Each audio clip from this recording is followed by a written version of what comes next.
là où les traumas prennent la parole. Ce que tu vas entendre pourrait bien réveiller quelque chose en toi. Imagine, la nuit tombe sur une petite commune des Antilles. Le vent fait frémir les palmiers, les chiens aboient au loin, et tout le monde s'enferme chez soi un peu plus tôt que d'habitude. Pourquoi? Parce qu'on murmure qu'un soucougnan rôde. Ce soir, ouvre grand tes oreilles et ton esprit. Je t'emmène au cœur des ténèbres créoles, où le réel et l'imaginaire dansent sur le fil du mystère.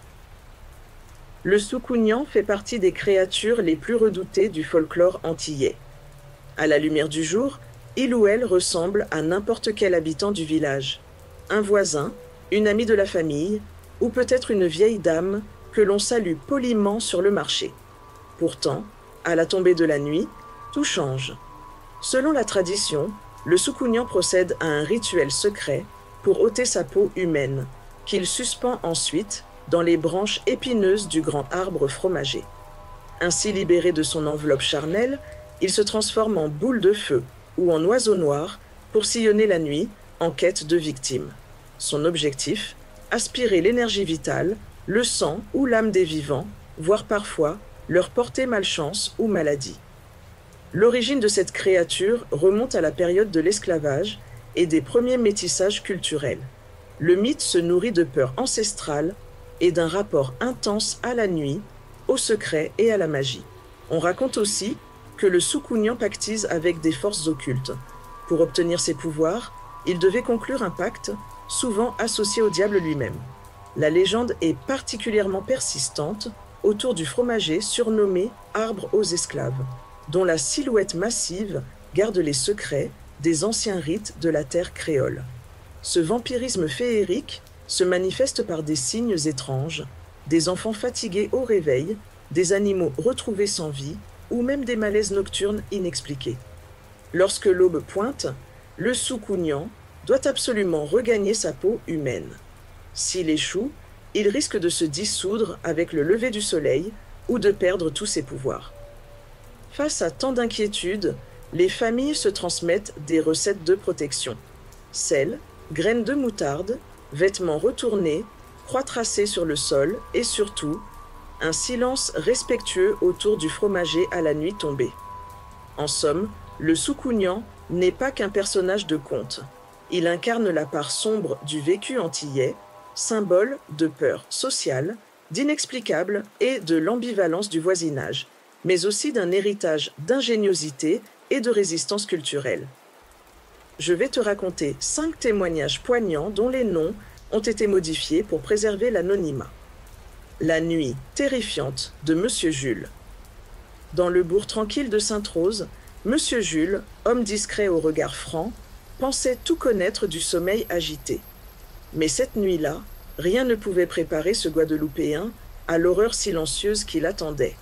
Tout a commencé lorsque, fatigué après une longue journée de travail, il s'effondra sur son matelas, assommé par la chaleur lourde de la saison. Jusqu'ici, il n'avait jamais craint la nuit. Les bruissements des grillons et des palmiers faisaient partie de l'enfance, aussi familiers que la brise du soir. Mais alors qu'il sombrait dans une torpeur épaisse, une sensation foudroyante le saisit soudain. Sa poitrine devint lourde, son souffle se fit court, impossible de bouger. Prisonnier de son propre corps, ses yeux restaient ouverts sur l'obscurité absolue. Là, dans un coin de sa chambre, une ombre floue prenait lentement forme, indéfinissable.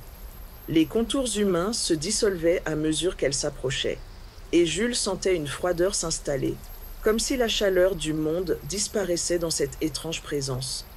Muet, il tenta d'appeler au secours, mais sa gorge ne laissa sortir qu'un souffle rauque.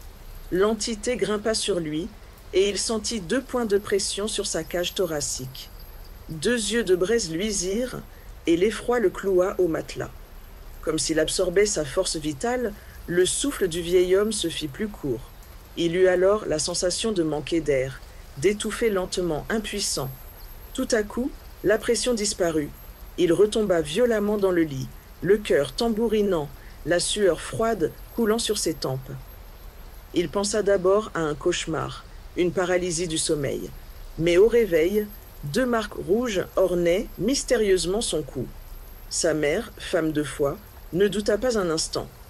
On t'a pris pour cible, un Soukounian est passé par là. Aussitôt, la famille réagit. Grand-mère dispersa du sel sur le pas de la porte, quelques gousses d'ail sous le lit, et cousine Édith fit brûler de l'encens dans toutes les pièces de la maison. Les nuits suivantes, Jules osait à peine fermer l'œil. Chaque bruissement, chaque souffle du vent devenait suspect. Pire, il lui semblait que l'ombre revenait chaque soir plus proche, jusqu'à ce que, sur les conseils du doyen du quartier, il s'engage à être le premier levé et à croiser le regard du premier voisin venu. Au matin, il observe le quartier, salua poliment tout le monde. Une vieille femme taciturne le fixait étrangement. Depuis ce jour, la vie de Jules a changé. Il ne traverse jamais une maison sans tracer une croix au seuil, et plus jamais il ne doute des histoires anciennes. Quand la nuit tombe, confie-t-il, je reste sur mes gardes. Il faut du respect et savoir que l'invisible rôde bien, parfois sous les traits d'un simple voisin. La boule de feu sur le grand fromager. Le témoignage de Patricia. Patricia, une institutrice d'apparence terre-à-terre, n'aurait jamais cru que la peur ancienne des contes antillais prendrait un jour vie devant ses propres yeux. Adolescente, elle vivait chez sa tante, de l'autre côté du bourg, non loin d'un immense fromager réputé, habité par les anciens. C'était une nuit de veillée. Festivités, blagues et rires emplissaient la maison. Patricia, impatiente de rentrer, décide de partir seule malgré les recommandations. La lune arrosait la route d'une lumière laiteuse. Toutes les silhouettes semblaient dilatées sous la canopée. Nerveuse, elle hâtait le pas. Brusquement, elle aperçut dans les branches du fromager une lueur orange, improbable, virevoltante sans bruit, au-dessus des plus hautes racines. Un souffle glacé la parcourut, et bientôt la lumière, semblable à une boule de feu, descendant du tronc, zigzagant comme animée par une volonté propre. Terrorisée, Patricia se mit à courir, mais la sphère la suivait, s'approchant toujours plus près. Son cœur battait la chamade. Elle sentait une chaleur intense derrière elle, une odeur de soufre et le vrombissement sourd d'un vent invisible. Arrivée à la première maison du quartier, elle se jeta dans les bras d'une voisine. Ensemble, elles s'enfermèrent, priant à voix basse. Patricia, tétanisée, ne dormit pas jusqu'à l'aube. Les jours suivants furent pénibles. Elle perdit l'appétit, sa peau se couvrit de taches sombres, et de terribles fièvres l'agitèrent. La famille, paniquée, fit appel à un prêtre qui bénit la maison. La tante aspergea l'entrée d'eau bénite et dispersera une poignée de sel autour du vieux fromager. Personne, pendant des années, n'osa traverser le carrefour la nuit sans réciter un Notre Père ou une prière. Dans l'école où elle enseigne désormais, Patricia partage cette histoire, non pour effrayer, mais pour rappeler que le Soukounian n'est plus un simple spectre du passé. Il symbolise la peur collective, la nécessité de vigilance et le respect ancestral dû au monde invisible. Elle confie. Après ça, j'ai compris que nos histoires restaient debout parce qu'elles protègent, qu'elles mettent des limites à notre inconscience nocturne. Et si jamais, un soir, vous croisez une lumière étrange près du fromager, ne vous retournez surtout pas. Madame Simone et le secret du fromager, le témoignage de Jacques. Dans une vallée reculée au pied des mornes guadeloupéens, Jacques, chef d'exploitation agricole, va nous raconter l'histoire la plus étrange transmise par ses grands-parents, celle de Madame Simone. Cette femme, toujours en retraite, soignait les maux et vendait ses tisanes sur le marché. Certains la disaient sorcière, d'autres la défendaient, mais tous respectaient sa maison, bâtie au pied du grand fromager. Les nuits sans lune, des animaux étaient retrouvés morts, le sang coagulé en flaques sous le pelage. Les enfants malades, les fièvres inexpliquées, tout était imputé à la présence d'un mauvais air, mais le mot Soukounian revenait sur toutes les lèvres. Un soir, le grand-père de Jacques rentrait tard du champ quand il crut voir, à la lueur vacillante de sa lampe, une silhouette nue accroupie au pied du fromager, semblant manipuler une peau. Il jura plus tard qu'elle frottait l'intérieur de l'enveloppe avec du sel et du piment. Le lendemain, Madame Simone avait disparu du quartier. On trouva autour de la maison des croix tracées dans la terre, et la rumeur affirmait que la vieille femme s'était trop attardée hors de sa peau. Piégée par un geste de protection, le sel, dit-on, l'empêche de la remettre et condamne le Soukounian à errer comme une âme damnée jusqu'à l'aube, puis à disparaître. Ce récit bouleversa Jacques. Il comprit ce que signifiait la peur du secret trahi, le respect imposé par la légende.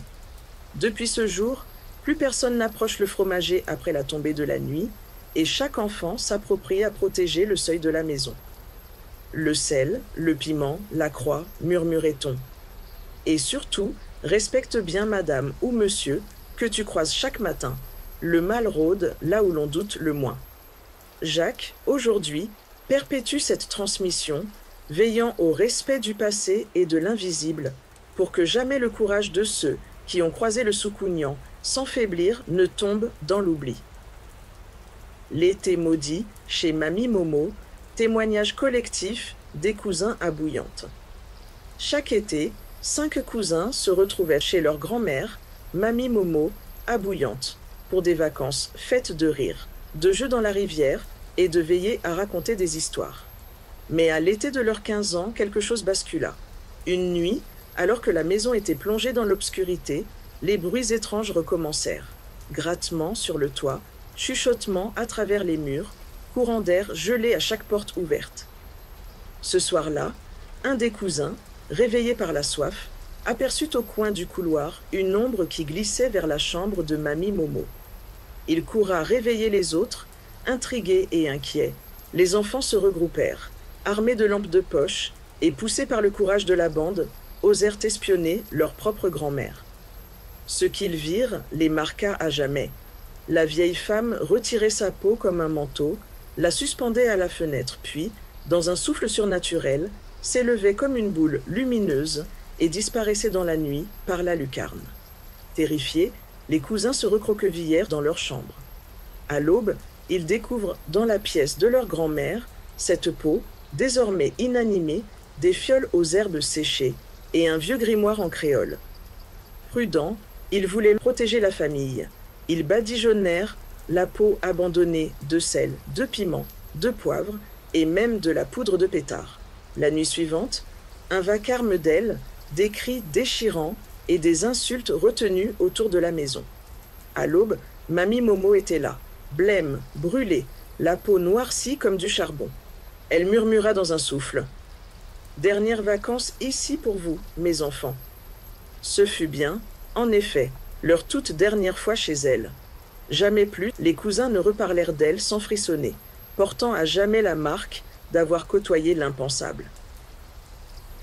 Le Soukounian qui passait par la fenêtre. Récit de Lucien, vieux pêcheur de Basse-Terre. Lucien, un pêcheur aguerri de Basse-Terre, n'avait jamais craint la mer ni les tempêtes. Mais ce sont les nuits à terre, seuls à la case, qui lui inspirèrent les plus grandes peurs. Il raconte qu'un soir, alors qu'il se reposait, il sentit soudain un courant glacial alors que toutes les fenêtres étaient fermées. Un bruissement étrange s'approche. Ses filets se mirent à onduler comme sous la caresse d'un vent surnaturel. À peine avait-il relevé la tête qu'une boule de feu traversa la fenêtre, sans briser de carreaux, planant lentement au-dessus de lui avant de s'arrêter près de son lit.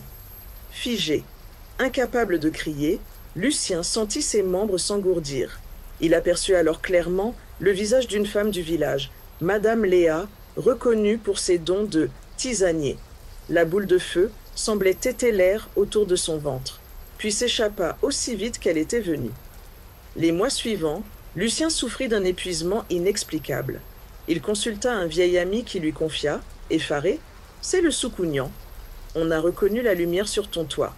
Tu dois protéger ton étui avec du sel, du café noir et une poignée de moutarde à chaque fenêtre. » Aidé par la famille, il suivit les rituels, sèmera du gros sel dans tous les coins et n'oubliera jamais de tourner ses vêtements à l'envers pour dormir la nuit.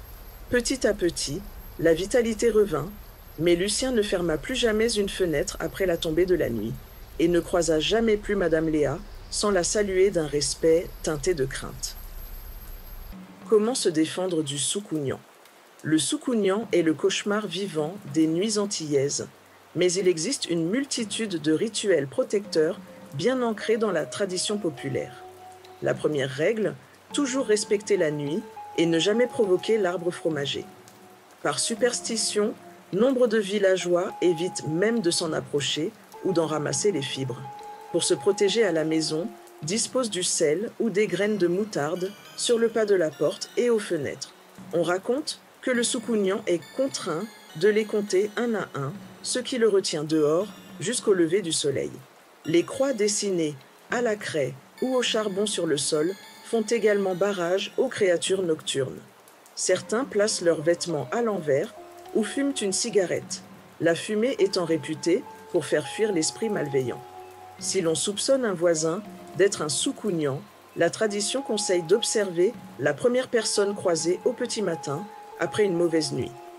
Le coupable n'aurait pas pu s'empêcher de vérifier les conséquences de sa visite nocturne.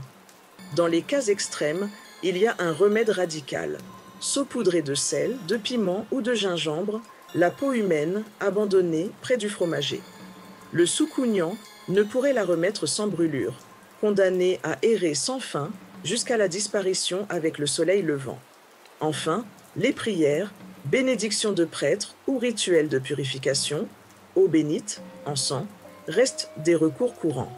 Ces éléments agissent autant sur le psychique, rassurant la famille, que sur le symbolique. Ils rappellent que c'est la force collective et la transmission des secrets des anciens qui protègent vraiment contre l'invisible. Ainsi, si le soukounian hante encore les nuits caribéennes, ce sont surtout la vigilance, la solidarité et la connaissance des traditions qui permettent d'apprivoiser l'inconnu et d'atténuer la crainte de l'obscurité. Après ce voyage immersif au cœur des nuits antillaises, les récits entendus résonnent comme un rappel. Le soukounian n'est pas seulement une créature de conte, mais un miroir de nos peurs, de nos croyances et de notre héritage collectif. Au fil des témoignages, on perçoit une tension permanente entre le visible et l'invisible, la tradition et la modernité, la nécessité de préserver ces histoires pour comprendre, au fond, qui nous sommes. Les légendes de soukounian traversent le temps comme un fil tissé entre les générations. Elles prouvent que la parole, lorsqu'elle est transmise lors des veillées ou au détour d'un marché, protège et se perpétue de génération en génération. Certaines nuits, derrière les rumeurs de la forêt ou la lumière d'un fromager, on entend encore le murmure de ceux qui veillent sur les vivants, nous rappelant de garder l'esprit ouvert, car au-delà des apparences, chaque histoire contient une part de vérité. En te racontant ces expériences, j'espère avoir éveillé la curiosité et, peut-être, la vigilance de chacun face à l'inconnu. Laissons la porte ouverte à la magie, à l'étrange et à la mémoire, car ce sont ces mystères partagés qui font la richesse et l'âme profonde des Antilles. Et n'oublie pas, quand vient l'obscurité, fais toujours un petit détour par le sel et la tradition. On ne sait jamais qui rôde dans l'ombre. Je te remercie pour ton écoute. Pour continuer sur cette belle lancée, je t'invite à écouter l'histoire suivante. Qui sait, peut-être que celle-ci te donnera les réponses que tu cherches. Parce que comprendre l'histoire des autres, c'est parfois commencer à guérir la sienne. À très vite sur HDMH Story.